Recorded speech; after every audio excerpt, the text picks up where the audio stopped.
शक्तिरूपेण संस्थिता नमस्तस्यै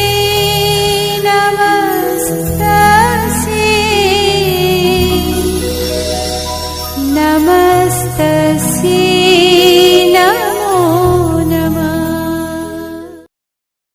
પાઠ 10 આંતરરાષ્ટ્રીય વેપાર। આંતરરાષ્ટ્રીય વેપાર એટલે શું? તો કે આપણા જે દેશ છે એ બીજા દેશમાં આપણે જે કાંઈ વેપાર કરીએ તેને આંતરરાષ્ટ્રીય વેપાર તરીકે ઓળખવામાં આવે છે। તો સૌપ્રથમ એની પ્રસ્તાવના જોઈએ કે વિશ્વના જુદા જુદા દેશોમાં કુદરતી સાધન સંપત્તિની વહેંચણી અસમાન રીતે થયેલી છે, કે વિશ્વના જેટલા દેશો છે એની કુદરતી જે સાધન સંપત્તિ છે તેની વહેંચણી જે છે એ અલગ અલગ રીતે એટલે કે અસમાન રીતે જે છે એની વહેંચણી થયેલી છે। પરિણામે લોકોને પોતાની જરૂરિયાતો સંતોષવા બીજા દેશો ઉપર આધાર રાખવો પડે છે, કે પરિણામે શું કરે તો કે પોતાની જે જરૂરિયાતો છે એ સંતોષવા માટે આપણે શું કરવું પડે તો કે બીજા દેશ ઉપર આધાર રાખવો પડે છે। એક દેશમાં અમુક વસ્તુનું ઉત્પાદન કરવું શક્ય ન હોય અથવા જરૂરિયાત કરતાં ઓછું હોય અને બીજા દેશ પાસે તે અંગેની અનુકૂળતા હોય તો તે વસ્તુ બીજા દેશ પાસે આંતરરાષ્ટ્રીય વેપાર દ્વારા મેળવી શકાય છે, કે એક દેશને બીજા દેશ માટે કંઈ પણ વસ્તુની જરૂર હોય તો એ જે છે એ આંતરરાષ્ટ્રીય વેપાર દ્વારા મેળવી શકાતો હોય છે। ઉપરાંત વસ્તુઓ જે છે એ દેશમાં ઓછામાં ઓછા જે સાધનો છે, ઓછી મજૂરી છે અને ઓછા જે ખર્ચા છે એ સારી ગુણવત્તાવાળા બની શકે તેમ હોય તો તે વસ્તુ જે છે એ દેશમાં બનાવી અને જુદા જુદા દેશોની અંદર જે છે એ મોકલવાનો અને ત્યારબાદ જે છે એ એકબીજાની જરૂરિયાત મુજબ જે છે એ વસ્તુનો અદલો બદલો કરવામાં આવે તો વિશ્વની સાધન સંપત્તિ ઉત્પાદન કાર્યમાં સારામાં સારો ઉપયોગ કરી શકાય, કે વિશ્વની જે સાધન સંપત્તિ છે એનો ઉપયોગ જે છે એ સારામાં સારી રીતે કરી શકાતો હોય છે। વિકસિત દેશો પાસે ઉદ્યોગ હોય અને અલ્પ વિકસિત દેશો પાસે કાચો માલ હોય, એટલે કે વિકાસશીલ દેશ જે છે એની પાસે ઉદ્યોગો હોય અને અલ્પ વિકસિત કે વિકાસશીલ ન હોય એવા લોકો પાસે કાચો માલ હોય તો બંને વચ્ચે જે છે એ વ્યાપાર શક્ય બનતો હોય છે, એટલે કે અનિવાર્ય બને છે। આંતરરાષ્ટ્રીય વેપાર જગતનું કલ્પી શકાય તેમ નથી। આંતરરાષ્ટ્રીય વેપાર છે એ વેપાર વગરનું જે જગત છે એ કલ્પી શકાય તેમ હોતું નથી।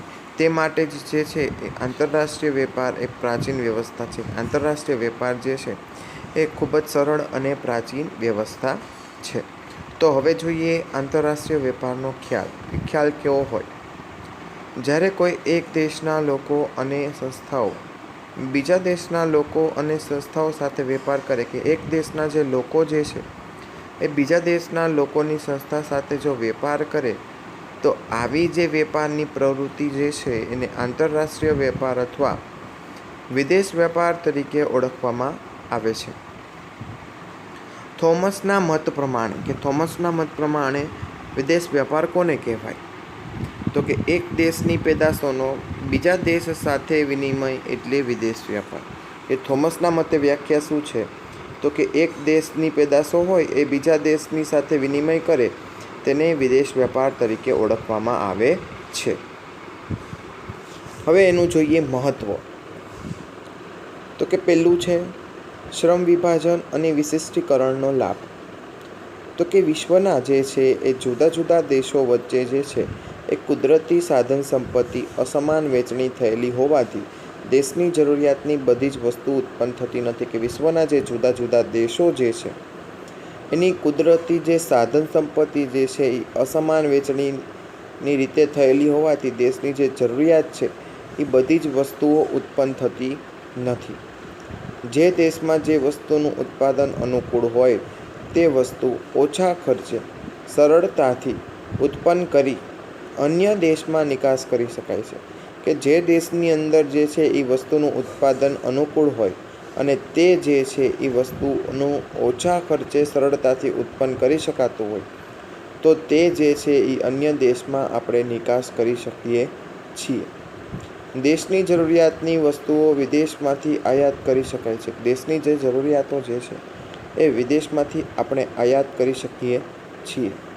આંતરરાષ્ટ્રીય વેપારને લીધે આયાતકાર દેશ અને નિકાસકાર દેશને શ્રમ વિભાજન અને વિશિષ્ટીકરણનો લાભ મળે છે. કે આંતરરાષ્ટ્રીય વેપાર જે છે એને લીધે આયાતકાર દેશ જે છે અને નિયાતકાર દેશ જે છે એને શ્રમ વિભાજન અને વિશિષ્ટીકરણનો અચૂક લાભ મળે છે. અલ્પવિકસિત દેશોનો વિકાસ. કે અલ્પવિકસિત દેશોનો વિકાસ કઈ રીતના થાય? તો કે એના કારણે જે છે એ વિદેશી ટેકનોલોજી, આધુનિક સંચાલકીય જ્ઞાન, સંસાધનો, વિદેશી મૂડી વગેરેની આયાત કરી શકાય છે. આધુનિક સંચાલનનું જ્ઞાન જે છે તેમજ સાથે સાથે સંસાધનો, વિદેશીની મૂડી, આ વગેરે વસ્તુ જે છે એ આપણે આયાત કરી શકીએ છીએ. અલ્પવિકસિત દેશો અન્ય દેશો સાથે સહયોગના કરાર કરી. જે અલ્પવિકસિત દેશો જે છે એ અન્ય દેશો સાથે સહયોગના કરાર કરી ઉદ્યોગ ધંધા સ્થાપી દેશનો વિકાસ શક્ય બનાવી શકે છે. કે એ જે છે એ ઉદ્યોગ ધંધા શું કરે છે? તો કે સ્થાપીને દેશનો વિકાસ જે છે એ શક્ય બનાવી શકે છે. સાધન સંપત્તિનો મહત્તમ ઉપયોગ. કે વિશ્વના જુદા જુદા દેશોની સાધન સંપત્તિ જે છે એનો મહત્તમ ઉપયોગ આંતરરાષ્ટ્રીય વેપારને લીધે શક્ય બને છે. કે વિશ્વના જે જુદા જુદા દેશો જે છે એની જે સાધન સંપત્તિ છે એનો મહત્તમ ઉપયોગ જે છે એ આંતરરાષ્ટ્રીય વેપારને લીધે જે છે એ શક્ય બને છે. દરેક દેશ પોતાની જરૂરિયાત પ્રમાણે ટેકનોલોજી, યંત્ર અને માનવશ્રવની આયાત કરી પોતાના સાધનો મહત્તમ ઉપયોગ બનાવી શકે છે. કે દરેક દેશ જે છે એ પોતાની ટેકનોલોજી દ્વારા, યંત્રો દ્વારા અને માનવશ્રમની આયાત દ્વારા જે છે એ વિવિધ સાધનોનો ઉપયોગ કરી અને એ શક્ય બનાવે છે. વિવિધ દેશોમાં વસતા લોકો તેમની દેશની કુદરતી સંપત્તિના ઉપયોગ તેમની આવડત મુજબ ઉત્પાદન વધારી છે. એટલા માટે એ જે છે એનું ઉત્પાદન કરી અને વધારાની ઉત્પાદનની નિકાસ પણ કરી શકે છે. સહાયક સેવાઓનો વિકાસ. કે આંતરરાષ્ટ્રીય વેપારને કારણે જે છે એ આયાત અને નિકાસ વેપાર જે થતો હોવાથી વાણિજ્ય વિષયક સહાયક જેવી કે બેંક, વીમો, વખાર, સંદેશા વ્યવહાર, વાહન વ્યવહાર, આડતિયા વગેરે સેવાનો વિકાસ થાય છે. કે આવી જે વિવિધ પ્રકારની જે સેવા છે વાણિજ્ય વિષયક, એમાં બેંક છે, વીમો છે, વખાર છે, તેમજ સંદેશા વ્યવહાર છે, આડતિયા છે, એ વગેરેનો સેવાનો જે વિકાસ સહાયક સેવાઓની અંદર આપણને જોવા મળે છે. ભાવ સપાટી સ્થિર રાખવા. કે ભાવ સપાટી સ્થિર રાખવા શું કરવું પડે? તો ભાવ સપાટી સ્થિર રાખવા માટે આંતરરાષ્ટ્રીય વેપાર દ્વારા દેશમાં જે વસ્તુની વધુ પડતી અછત હોય, એટલે ઘણી વખત આપણા દેશની અંદર કોઈ વસ્તુ નક્કી હોતી નથી. અમુક વસ્તુની જે છે એ અછત પણ સર્જાતી હોય છે. અને આવી જે છે એ અછત આપણે આગળ જોયું કે ટેકનોલોજી પ્રમાણે યંત્ર અને માનવ શ્રમની પણ અછત જે છે એ ઊભી થઈ શકે છે. અને ઘણા સાધન સંપત્તિની પણ અછત આપણને પડે છે.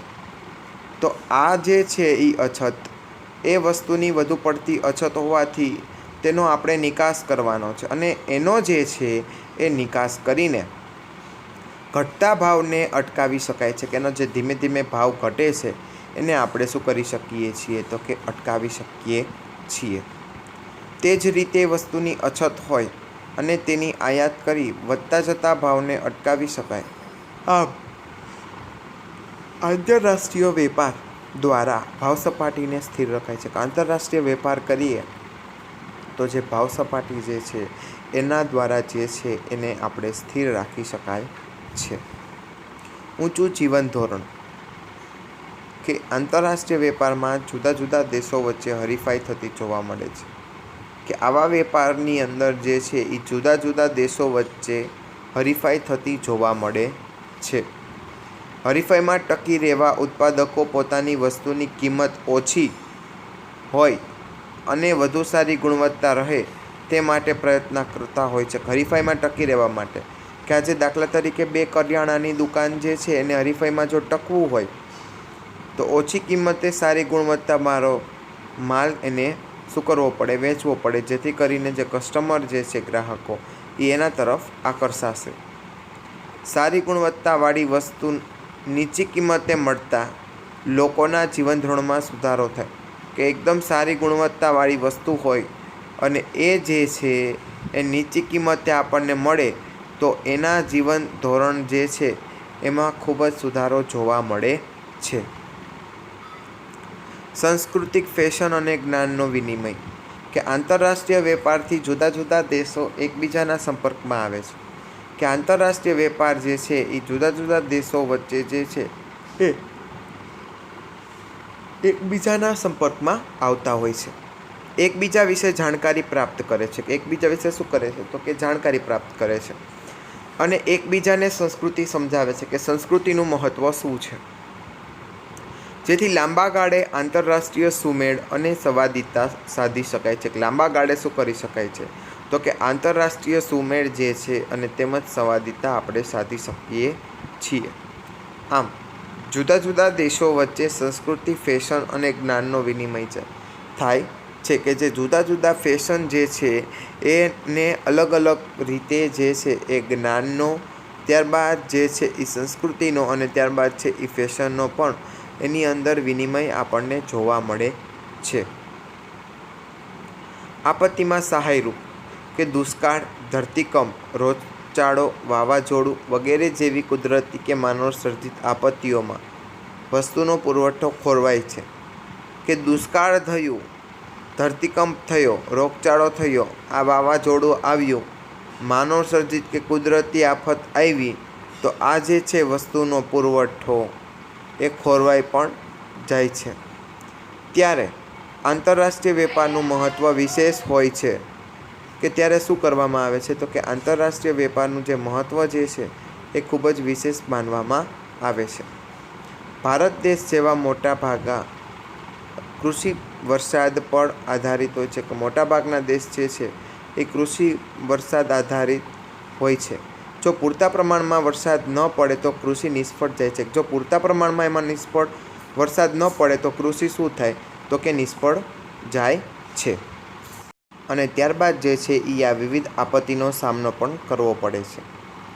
વિશ્વ એક બજાર કે ઔદ્યોગિક રીતે જે છે એ વિકસિત અને સમૃદ્ધ રાષ્ટ્રો ઊંચી ટેકનોલોજીનો ઉપયોગ કરી મોટા પાયા પર ઉત્પાદન કરે છે. કે ઔદ્યોગિક રીતે જે છે એ વિકસિત અને સમૃદ્ધ રાષ્ટ્ર જે છે એ વિવિધ પ્રકારનો ઊંચી ટેકનોલોજીનો ઉપયોગ કરીને જે છે એ મોટા પાયા પરના ઉત્પાદનો કરી શકે છે. આ ઉત્પાદનને વેચવા માટે સતત નવા બજારો શોધવા પ્રયત્ન કરે છે. કે આ ઉત્પાદનને જેમ વેચવા હોય તો એમ નવા નવા બજારના લોકોને આપણે ગોતવા પડતા હોય છે. માટે દેશની સીમાઓ પણ ઓળંગી શકાય છે, એટલે કે ઓળંગે છે. પરિણામે આંતરરાષ્ટ્રીય બજાર વિકસે છે. પરિણામે શું થાય છે તો કે આંતરરાષ્ટ્રીય બજારનો વિકાસ થાય છે. આમ વિશ્વના ઘણા બધા દેશો આંતરરાષ્ટ્રીય બજારમાં પ્રવેશે છે. ત્યારબાદ શું કરવામાં આવે છે તો કે વિશ્વના જે ઘણા બધા દેશો જે છે એ આંતરરાષ્ટ્રીય બજારમાં પ્રવેશ મેળવે છે. જેથી વિશ્વ એક બજાર બને છે. અને ત્યારથી શું થાય છે તો કે વિશ્વ જે છે એ એક બજાર બને છે. તો આ આપણે મહત્ત્વ જોયું. વધુ આપણે આગળ વિડીયોમાં અભ્યાસ કરશું. આભાર.